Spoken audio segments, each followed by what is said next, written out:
संभल हिंसा जांच रिपोर्ट पर भड़के सांसद जियाउर रहमान बर्क, निशाने पर सीएम योगी। 2027 के लिए मायावती और आकाश आनंद का तगड़ा प्लान, सपा और भाजपा टेंशन में। यूपी डायरी में आज देखिए दो बड़ी खबरें। नमस्कार, मैं हूं रजनीश यादव, आप देख रहे हैं लोकमत हिंदी।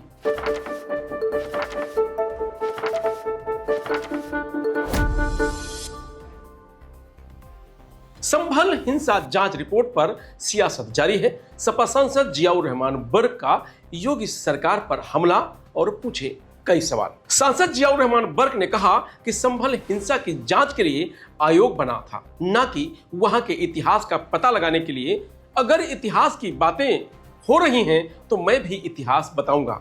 संभल हिंसा की रिपोर्ट लीक कैसे हुई, इसकी जांच होनी चाहिए। अभी तक न्यायिक आयोग की रिपोर्ट सामने नहीं आई है। जब तक रिपोर्ट सामने नहीं आएगी तब तक मैं कोई टिप्पणी नहीं करूंगा। इतना जरूर कहूंगा कि अगर ये गोपनीय रिपोर्ट है तो ये मीडिया तक कैसे पहुंची, इसे सार्वजनिक नहीं किया गया तो ये लीकेज कैसे हुई। इतिहास से जुड़ी कोई बात रिपोर्ट में रखी गई है तो हम इतिहास भी बताने का काम करेंगे कि वहां का इतिहास क्या रहा है। लेकिन आयोग इसलिए गठित हुआ था कि वहां पर हिंसा क्यों हुई और हिंसा का जिम्मेदार कौन है। आयोग का मकसद यही होता है कि जो चीजें हुई हैं वो आगे ना हो, इसके क्या उपाय हैं। लेकिन ये तभी संभव है जब आयोग असली सच्चाई सामने लाए। जिन लोगों की राजनीति इसी पर चल रही है, हिंदू मुस्लिम के बीच मतभेद पैदा करने से, ऐसे में कहीं ना कहीं मुझे टारगेट करके मुस्लिम लीडरशिप को रोकना और आपस में लड़ाई करके हिंदू मुस्लिमों के बीच खाई पैदा करके किस तरह से आगे बढ़ सकते हैं, इस बात को लेकर ही ये चीजें हुई हैं। मुझे न्यायालय पर भरोसा है कि अगर पुलिस प्रशासन से इंसाफ नहीं मिलता है तो न्यायालय से इंसाफ जरूर मिलेगा। मैंने अपने दादा शफीकुर रहमान बर्क साहब के साथ रहकर सियासत की ट्रेनिंग ली है। मेरा विधानसभा या लोकसभा पहुंचने का मकसद जनहित के मुद्दों को, विकास के कार्यों को संसद में उठा सकें और साथ में सरकार कुछ गलत कर रही हो तो उसको आईना दिखा सकें। यह हमारी जिम्मेदारी बनती है। दादा से यही सीखा है कि कुछ गलत हो तो उस पर खामोश नहीं रहना चाहिए। यही मेरी राजनीति का वसूल भी है। बर्क ने सीओ अनुज चौधरी के प्रमोशन को लेकर कहा कि अगर गलत काम करने पर इस तरह के इनाम दिया जाएगा तो कानून व्यवस्था पर सवाल खड़ा होगा।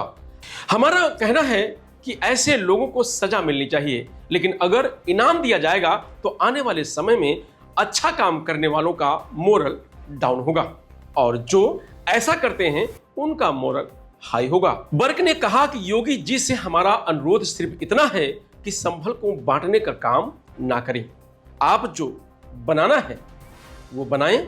शिक्षा, स्वास्थ्य, सड़क के क्षेत्र में विकास करें, रोजगार दें, लेकिन संभल को बांटने का काम बिल्कुल ना करें। तुर्क और पठान का रंग दिया गया था, उनकी फिलोसफी फेल हो गई। अगर इस घटना को कोई और रंग देने का प्रयास करते तो शायद वो कामयाब हो जाते। लेकिन प्रशासन ने जो रुख देने का काम किया उसको मुस्लिम ही नहीं, मैं समझता हूं कि कोई भी भरोसा नहीं कर सकता। मस्जिद अल्लाह का घर होता है, किसी एक बिरादरी के लिए नहीं होता है। ऐसे में तुर्क और पठान विवाद का रुख देना, मैं समझता हूं कि वो अपने मकसद में कामयाबी नहीं हो पाए। अभी तक लड़ाई हिंदू मुस्लिमों को बांटने की थी और अब ये मुस्लिमों को आपस में बांटने का प्रयास कर रहे हैं। आप चाहे जितनी कोशिश कर लें, इस समय मुसलमान अपने एक प्लेटफॉर्म पर खड़े हैं। संभल की जो घटना हुई उस पर मैंने अपने बेबाक राय रखी, जुल्म के खिलाफ आवाज उठाई, सड़क से लेकर संसद तक मजबूती से उठाया, जिसका मकसद यह था कि जिन लोगों ने गलत किया है उन पर कार्रवाई हो और जिनके साथ गलत हुआ है उन्हें इंसाफ मिल सके। इसलिए मैंने बढ़ चढ़कर उसमें हिस्सा लिए। इसका नतीजा सबने देखा। गलत तरीके से मुझे टारगेट किया गया। हम उनमें से नहीं हैं जो खामोश हो जाएंगे। मुझे खुशी है कि मेरी पार्टी और मेरे नेता अखिलेश यादव ने पूरी मजबूती के साथ मेरा साथ दिया है और सबका साथ दिया है। बर्क ने कहा कि देखिए, मेरे दादा कहते थे कि पहले की राजनीति में और अब की राजनीति में जमीन आसमान का फर्क है। पहले खिदमत की राजनीति होती थी, अब राजनीति का मकसद बदलता जा रहा है, जो कि सही नहीं है।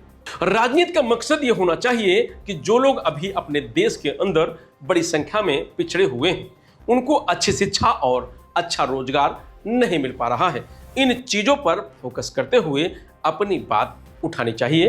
अलीगढ़ मुस्लिम यूनिवर्सिटी से मुझे छात्र राजनीति के जरिए बहुत कुछ सीखने को मिला है। एएमयू के अंदर तालीम के साथ साथ तरबियत भी मिलती है, ऐसे में मुझे इसका बहुत बड़ा लाभ मिला है। संभल में हुए दंगों को लेकर के बनी जांच समिति ने मुख्यमंत्री योगी आदित्यनाथ को अपनी रिपोर्ट सौंप दी थी, मगर यह रिपोर्ट लीक हो गई, जिसके बाद प्रदेश की सियासत में हलचल मच गई। इसमें खुलासा हुआ कि संभल में 24 नवंबर 2024 को हुई हिंसा पूर्व नियोजित और साजिश का नतीजा थी। तो वहीं बसपा सुप्रीमो मायावती ने 9 साल बाद 9 अक्टूबर को शक्ति प्रदर्शन करने वाली हैं। इसी दिन काशीराम की 19वीं पुण्यतिथि है। बसपा का खुद को साबित करने का पुराना हथियार रैली है। जब भी पार्टी को अपना दमखम दिखाना होता है, वह बड़े स्तर पर रैलियां करती हैं और भीड़ इकट्ठा करती हैं। इस बड़ी रैली में 5 लाख कार्यकर्ताओं को जुटाने का टारगेट रखा गया है। कार्यक्रम में खुद बसपा सुप्रीमो मायावती मौजूद रहेंगी। इसको लेकर उन्होंने अपने भतीजे आकाश आनंद के साथ पूरा रोड मैप तैयार कर लिया है। 9 साल बाद इतने बड़े स्तर पर मायावती की रैली करने को लेकर राजनीतिक हलकों में भी चर्चा शुरू हो गई। ऐसे में सवाल यह है कि आखिर बसपा का प्लान क्या है? क्या ये 2007 की यादें ताजा करने की कोशिश में है? क्या आकाश आनंद की वापसी के बाद की नई रणनीति है? क्या काशीराम की नीतियों को बसपा लागू करने वाली है? क्या बुआ भतीजे की जोड़ी कमाल दिखा पाएगी? बसपा का प्लान क्या है? तो बसपा 2027 के विधानसभा चुनाव में 2007 वाला करिश्मा दोहराने की कोशिश में जुटी है।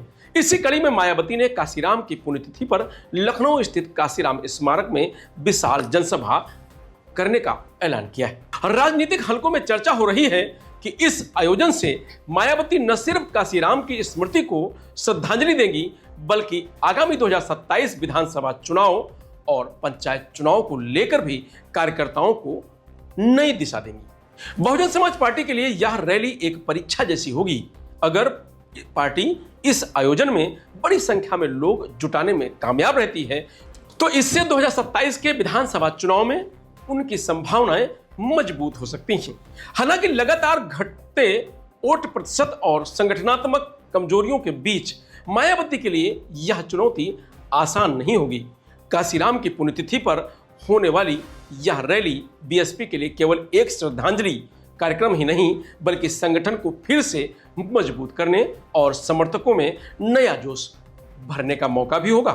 बसपा सुप्रीमो मायावती इससे पहले भी कई रैलियां कर चुकी हैं, कभी अपने जन्मदिन पर तो कभी काशीराम की पुण्यतिथि पर। लेकिन 9 साल बाद हो रही ये रैली एक तरह से यूपी में वापस लौटने की तैयारी दिख रही है, क्योंकि बसपा शुरू से ही रैलियों और भीड़ के जरिए अपना दमखम दिखाती रही है। रैली की तैयारियां अभी से शुरू हो गई हैं। इसके लिए मायावती लगातार बैठकें कर रही हैं। 7 सितंबर को 3 बैठकें हुई, फिर 9 सितंबर को पार्टी की कोर टीम की बैठक हुई, साथ ही 10 सितंबर को पार्टी के वरिष्ठ पदाधिकारियों के साथ बैठक की गई। रैली में शामिल होने के लिए 8 अक्टूबर को ही बाहरी समर्थक आ जाएंगे, जिनके खाने रहने की व्यवस्था रामाबाई स्मारक स्थल में की जाएगी। वहीं 9 अक्टूबर को आसपास के समर्थक आएंगे, जिनके लिए पूरा इंतजाम किया गया है। बता दें कि मायावती की इस रैली से समाजवादी पार्टी और भाजपा में टेंशन जरूर बढ़ गई। फिलहाल यूपी डायरी में आज इतना ही। कल फिर मिलेंगे नई खबरों के साथ। तब तक आप बने रहिए लोकमत हिंदी के साथ। नमस्कार।